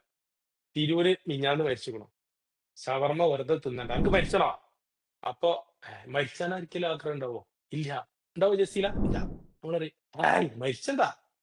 ആ മരിച്ചാൽ എന്താ അയാൾ വേറെ പെണ്ണിട്ടു, അത് അതിലേറെ വലിയ പ്രശ്നമാണ്. അപ്പൊ എന്ത് ചെയ്യും? വേണ്ട വേണ്ട, അത് വേണ്ട, മരിച്ചെന്താ, നമുക്ക് ഷവർമ്മ വേണ്ട, എന്നായിക്കോട്ടെ പോട്ടെ, ഒഴിവാക്കി. അങ്ങനെ നിങ്ങൾ കുറച്ചു ദിവസം കഴിഞ്ഞ് അടുത്ത ഞായറാഴ്ച നിങ്ങൾ ഭക്ഷണമൊക്കെ ഉണ്ടാക്കിയിട്ട് അയാളെ വൈകുന്നേരം രാത്രി കാത്തിരിക്കണം. അയാൾ കുറേ സമയം കഴിഞ്ഞിട്ടാണ് എത്തിയത്. അപ്പൊ ചോദിച്ചു, നിങ്ങൾ എവിടെയും നല്ല രീതിയിൽ നിങ്ങൾ എവിടെയും എന്താ ഇത്ര വൈകിയത് ഭക്ഷണം കഴിക്കാൻ? എനിക്ക് ഭക്ഷണം ഒന്നും വേണ്ടടി. അതെന്താ പറ്റി? ഞാനേ ഇന്നലെ എന്റെ കൂടെ പഠിച്ചിരുന്ന ഷുക്കൂറ് ഗൾഫിൽ നിന്ന് വന്നിരുന്നു. അപ്പൊ ഞാനും ഓനും കൂടെ ഇങ്ങനെ വർത്താനം പറഞ്ഞിരുന്നിട്ട് അപ്പുറത്തൊരു പുതിയ കട തുടങ്ങിയിട്ടുണ്ട്, ഒരു ബേക്കറി. അവിടെ ഇരുന്നപ്പോ ഇങ്ങനെ ഞങ്ങള് ഷവർമ്മ തിന്നു. അപ്പൊ തിന്നപ്പോ ഒരു 2 എണ്ണം തിന്നും ചെയ്തു. അപ്പൊ പിന്നെ വയറാകത്. അപ്പൊ എന്താ അയാൾ മരിക്കൂല? മരിക്കൂല? അപ്പൊ നിങ്ങളെ ഉള്ളിൽ ചോദ്യം വരും, മരിക്കൂല? നിങ്ങൾ ചോദിക്കൂല? ചോദിക്കരുത്, ചോദിക്കരുത്. പക്ഷെ ചോദിക്കും ചെയ്യരുത്, അത് നിങ്ങൾ വിട്ടുകളയുമ്പോ നിങ്ങൾക്കൊരു പ്രത്യേകത അല്ല. എന്താന്ന് ചോദിച്ചാൽ നിങ്ങൾ ചോദിക്കൂല, അത് ഉള്ളിൽ ഇങ്ങനെ ഒതുക്കി വെക്കും. എന്നിട്ട് പിന്നെ എപ്പോഴേലും കടന്നിട്ട് അതെല്ലാം കൂടെ പൊട്ടിത്തെറിപ്പിക്കും. അപ്പൊ എന്താവും? ഭയങ്കര പ്രശ്നമായി മാറും. പ്രശ്നം ചെറിയതുണ്ടാവുള്ളൂ, പക്ഷെ പഴയ ഷവർമയും പഴയ ബ്രോസ്റ്റും എല്ലാം കൂടെ വന്നിട്ടാണ് പൊട്ടിത്തെറിക്കുക. അപ്പോഴാണ് നിങ്ങൾക്ക് ഞാൻ പറഞ്ഞിട്ട് വാങ്ങാൻ ചെയ്യുന്നു, നിങ്ങൾക്ക് ശുക്കൂറിനൊപ്പം പോയ ഇതൊക്കെ പറ. എന്നാൽ നിങ്ങൾക്കൊരു ജോലിയുണ്ട്, നിങ്ങളെ കയ്യില് നിങ്ങൾക്ക് എന്റർടൈൻമെന്റ് 10,000 രൂപ മാറ്റി വെച്ചതുണ്ട്. ആ മാസം നിങ്ങൾ ഒരു 500 രൂപ എടുത്ത് കൊടുത്തിട്ട് പറയുകയാണെ, കൊണ്ടുവരുമെന്നല്ല ചോദിക്കണ്ടേ? ആദ്യം തന്നെ ഇതാ നിങ്ങളെ ഇന്ന് ശമ്പളം കിട്ടിയ ദിവസമാണ്, നിങ്ങളെ ഇന്റെ വക എല്ലാവർക്കും ഒരു ഷവർമ്മ, നമുക്കൊരു ഷവർമ്മ കഴിച്ചാലും നിങ്ങൾ പോയിട്ട് കൊണ്ടുവച്ചാ അയാൾ അപ്പാ പോയി വാങ്ങിക്കൊണ്ടു. ഔഫ്, എന്തൊക്കെയാണ് അതിന്റെ ടേസ്റ്റ് നിങ്ങൾ ആലോചിച്ച് നോക്കി. ഇതാണ് പണം കയ്യിലുണ്ടായാലും ബെനിഫിറ്റ്. ഇനി ഇത് നിങ്ങൾ എവിടൊക്കെ എങ്ങനെ മാനേജ് ചെയ്യണം? നിങ്ങള് ഗൾഫിന്ന് ഹസ്ബൻഡ് പണം അയക്കണെങ്കിലും ഇങ്ങനെ മാനേജ് ചെയ്യാവൂ. ആ കാശ് കാമുകന് കൊടുക്കരുത്. ആ കാശ് ചങ്ങാച്ചിക്ക് കടം കൊടുക്കരുത്. ആ കാശ് ആർക്കും കൊടുക്കരുത്. അവിടെ ബാങ്കിലിട്ട് വെക്കണം. എന്താ കാര്യം നിങ്ങൾക്കറിയോ? നാളെ എന്നെങ്കിലും ഒരു അപകടം വന്നു കഴിഞ്ഞാൽ അയാൾ അവിടുന്ന് ജോലി പോവുക എന്തെങ്കിലും ആയി വരുമ്പോ നിങ്ങൾക്ക് അവരോട് പറയാൻ പറ്റണം. നിങ്ങൾ പേടിക്കണ്ട. നിങ്ങൾ അയച്ച കാശിന് ഞാൻ കുറച്ചേ ചെലവാക്കിയിട്ടുള്ളൂ. ബാക്കി കാശ് നമ്മുടെ ബാങ്കിലുണ്ട്. അത് കയ്യോടെ നമുക്ക് സ്വസ്ഥായിട്ട് ജീവിക്കാം. അപ്പോഴേക്ക് നമുക്കൊരു ജോലി കണ്ടെത്താം. നിങ്ങൾ ധൈര്യമായിട്ട് വരി എന്ന് പറയാൻ നിങ്ങൾക്ക് പറ്റുമ്പോ നിങ്ങൾ ഏറ്റവും വിലയുള്ളതായി മാറും. നിങ്ങളായിരിക്കും ആ വീട്ടിലെ ഏറ്റവും മൂല്യമുള്ള വസ്തു. മനസ്സിലായോ? ഇതാണ് പണി. അല്ല ഒരു മാസത്തെ കാശ് ബാക്കിയുണ്ട്. അതുകൊണ്ട് വേഗം പോയി 2 ചുരിദാർ എടുക്കാം. നാളത്തെ കല്യാണത്തിന് എന്ന് കരുതിയാല് ആ ചുരിദാർ കുറച്ച് കഴിഞ്ഞാൽ കളർ ഫെയ്ഡായി പോകും. പക്ഷേ അയാളുടെ ജോലി ഗൾഫിൽ നിന്ന് നഷ്ടപ്പെടുകയോ അയാൾക്ക് എന്തെങ്കിലും അസുഖം വന്നിട്ട് വരികയോ ചെയ്തു കഴിഞ്ഞാൽ വാട്ട് വി ക്യാൻ ഡു? നമുക്ക് എന്ത് ചെയ്യാൻ കഴിയും? അയാൾ എങ്ങനെ സഹായിക്കാൻ കഴിയും? അയാളെ നിങ്ങൾ സഹായിക്കുമ്പോ ആ സഹായം ഉണ്ടല്ലോ അയാളുടെ ജീവിതത്തിൽ അയാൾ മറക്കൂല. അപ്പൊ എന്താ പ്രത്യേകത എന്താ അറിയാ? അയാൾ വേറൊരു പെണ്ണിന്റെ അടുത്തേക്കും പോകൂല. അയാൾ വേറൊരു കല്യാണം കഴിക്കാൻ ആഗ്രഹിക്കൂല. അല്ലെങ്കിൽ വേറൊരു ഒരു ഒരു അവിഹിത ബന്ധത്തിലേക്ക് അയാൾ പോകൂല. സുഹൃത്തുക്കളെ കൂടെ കറങ്ങി നടക്കാൻ അയാൾ പോകൂല. നിങ്ങൾ ആഗ്രഹിച്ച പോലെ നിങ്ങൾ പറയാതെ തന്നെ നിങ്ങളെ ഏറ്റവും പൊന്നുപോലെ നോക്കുന്ന ഭർത്താവായി മാറും. എപ്പോഴാണത്? ആരാണ് ആ വാല്യൂ ക്രിയേറ്റ് ചെയ്തത്? നിങ്ങളാണ്. എവിടുന്നാണ് ആ വാല്യൂ ക്രിയേറ്റ് ചെയ്തത്? അവരെ പൈസ കൊണ്ടാണ് നിങ്ങൾ ആ വാല്യൂ ക്രിയേറ്റ് ചെയ്തത്. നിങ്ങൾ അധ്വാനിച്ചുണ്ടാക്കിയ പണമൊന്നും അല്ല. പക്ഷെ എന്താണ്? അവരെ കാശാണ്. പക്ഷെ നിങ്ങൾ എന്ത് ചെയ്തു? അതിനെ അടിപൊളിയായിട്ട് മണി മാനേജ്മെന്റ് സിസ്റ്റം ചെയ്തിട്ട് നിങ്ങൾ അതിനെന്ത് ചെയ്തു? ഇത് സിമ്പിൾ കാര്യമാണ്. പക്ഷെ എന്താ കാര്യം അറിയങ്ങള്? നമുക്കൊരു 1000 രൂപ എടുത്തേക്കാൻ കഴിയൂല. അവിടെയാണ് പ്രശ്നം. 100 രൂപ കിട്ടുമ്പോ 1 രൂപ എടുത്തേക്കാൻ കഴിയണവനെ 1,00,000 രൂപ കിട്ടുമ്പോ 10,000 രൂപയിൽ എടുത്തേക്കാൻ കഴിയുമോ? മനസ്സിലായില്ലേ? അതൊരു ശീലമാണ്. അത് നിങ്ങൾ ഉണ്ടാക്കിയെടുക്കണം. നിർബന്ധമായിട്ട് മാറ്റി വെക്കണം. ആൾക്കാർ പറയും പിസ്കത്തി ആയിട്ടൊന്നുമല്ല. എന്താ കാരണം? നമ്മളെ കയ്യിൽ കാശില്ലാതായാൽ നമ്മളെ സഹായിക്കാൻ ആരും ഉണ്ടാവില്ല. ഗ്യാരണ്ടിയാണ്. ഞാൻ എന്റെ അനുഭവത്തിൽ നിന്ന് പറയാം. ഒരു കുട്ടി ഉണ്ടാവില്ല. സ്വന്തം കൂടപ്പറപ്പുകൾ പോലും ഉണ്ടാവില്ല. നമ്മളെ കഷ്ടതകൾ പറഞ്ഞിട്ട് രസിക്കാനും അല്ലെങ്കിൽ അവരെ നമ്മൾ ആശ്വസിപ്പിക്കാനൊക്കെ പല ശ്രമങ്ങളും നടത്തും. പക്ഷെ കയ്യിലുള്ള കാശ് എടുത്തിട്ട് നമ്മളെ സഹായിക്കില്ല. അപ്പൊ നമ്മൾ എന്ത് ചെയ്യേണ്ടി വരും? കഷ്ടപ്പെടരുത്. അതിലേറെ നല്ല എന്താണ്? കഷ്ടപ്പെടാതിരിക്കാൻ ഇപ്പൊ കുറച്ച് നമ്മൾ എന്ത് ചെയ്താൽ മതി? കുറച്ചൊന്ന് കഷ്ടപ്പെട്ടാൽ മതി. ഒരു പ്രയാസമല്ല. അതുകൊണ്ട് മികച്ചതാവും. ഇതൊക്കെയാണ് മറ്റുള്ളവരിൽ നിന്ന് നമ്മളെ വ്യത്യസ്തമാക്കുന്ന സാധനം. ഓളെ ഒരു കാര്യം ഏൽപ്പിച്ച് അത് പെർഫെക്റ്റ് ആക്കാൻ. അപ്പൊ ഉണ്ടല്ലോ നമുക്ക് ഇതുവരെ വില തരാത്തവരുണ്ടല്ലോ. ആരും വില തരാത്തൊരവസ്ഥ ഉണ്ടായിരുന്നല്ലോ. നമുക്ക് എങ്ങനെ നമ്മളെ അഭിപ്രായത്തിന് വിലയില്ല. നമ്മളോട് ഒരു കാര്യം ചോദിക്കൂല. ഓലെ ഇഷ്ടത്തിന് ചെയ്യും. അതിക്ക് നമ്മൾ കൂടി കൊടുക്കണം. എന്നിട്ട് അതിലെന്തെങ്കിലും മിസ്റ്റേക്ക് വന്നാൽ നമ്മളല്ലതൊക്കെ പറയും ചെയ്യും. കുറ്റമൊക്കെ നമുക്ക് എത്ര പണിയെടുത്ത് കൊടുത്താലും നമുക്കാണ് കുറ്റം. ഇങ്ങനെയൊക്കെയുള്ള പല പ്രശ്നങ്ങളുണ്ടല്ലോ. ഇതൊക്കെ നിങ്ങൾ അതിവിദഗ്ധമായിട്ട് മറിച്ചിടും. അന്ന് നിങ്ങളേക്കാരം അവരെ ജീവിതത്തിലെ ഏറ്റവും പ്രിയപ്പെട്ടത്. ഇങ്ങനെ ആകാൻ നിങ്ങൾക്ക് ആഗ്രഹം ഉണ്ടോ? ഉണ്ടെങ്കിൽ ഈ പണിയെടുക്കും. ഓക്കെ? അപ്പൊ എങ്ങനെ ഉഷാറല്ലേ? അപ്പൊ അടുത്തത് നല്ല രീതിയിൽ ബാക്കി കാര്യങ്ങൾ പ്രൊജക്റ്റും കാര്യങ്ങളൊക്കെ ചെയ്യാം. All the best. അപ്പൊ ഇനി നമുക്ക് അടുത്ത കോൺവെക്കേഷന് കാണും അല്ലെ? അല്ലെങ്കിൽ ഇവിടെ വരുമ്പോ നിങ്ങൾ വരണം. ഏത് സമയത്തും വരണം. IT അക്കാഡമി നിങ്ങൾക്ക് എപ്പോഴൊക്കെ വരാൻ പറ്റുമോ അപ്പോഴൊക്കെ നിങ്ങൾ വരണം. കാരണം ഇത് നിങ്ങളും കൂടെ സ്ഥാപനമാണ്. നിങ്ങളാണ് ഇതിനെ വളർത്തിയിട്ടുള്ളത്. നിങ്ങളാണ് ഇതിന്റെ വേരുകൾ. അതുകൊണ്ട് നിങ്ങൾ തീർച്ചയായിട്ടും ഇവിടെ വരണം. നിങ്ങൾക്ക് എന്തെങ്കിലും പ്രയാസം വന്നാൽ നിങ്ങൾ ഞങ്ങളെ വിളിക്കണം. നിങ്ങൾക്ക് എന്തെങ്കിലും സഹായം ആവശ്യമുണ്ടെങ്കിൽ ഞങ്ങൾക്ക് കഴിയുന്നതാണെങ്കിൽ ഞങ്ങൾ ചെയ്തു തരും.